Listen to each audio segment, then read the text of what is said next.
Fabrice Lucchini est aujourd'hui un acteur et un homme de théâtre très respecté et apprécié des Français. Mais comme tout grand homme, son parcours fut au départ parsemé d'embûches.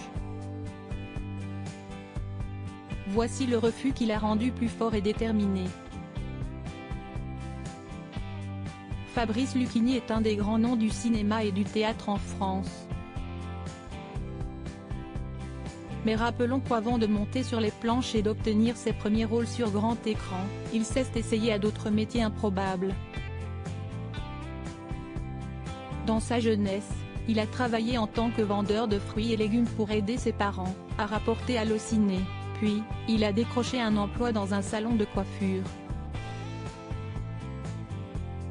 Il y a travaillé quelques années comme apprenti, avant de se décider à se lancer dans la comédie.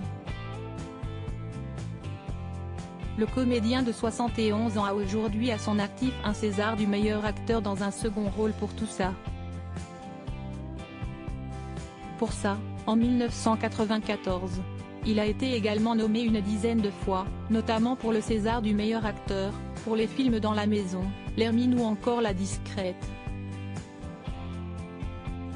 Enfin, il est à l'affiche d'un film qui sort ce mercredi 15 février 2023, Un homme heureux, de Tristan Seguela, aux côtés de Catherine Fro.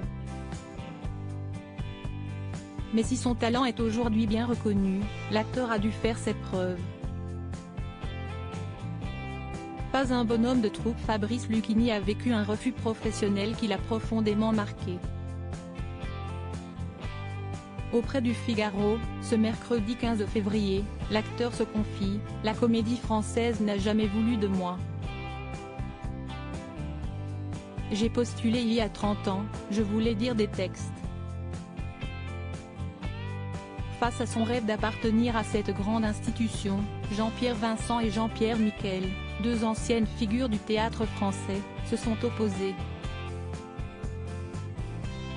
Il ajoute « Selon eux je n'étais pas un bonhomme de troupe. » Loin d'être découragé, Fabrice Lucchini décide de créer sa propre troupe, « J'ai fait ma petite comédie française. » 10 spectacles en 20 ans.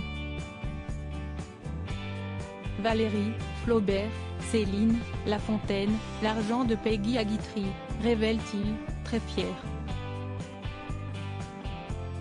Si bien que Fabrice Lucchini se verra récompensé en 2016 d'un Molière d'honneur. La persévérance finit toujours par payer.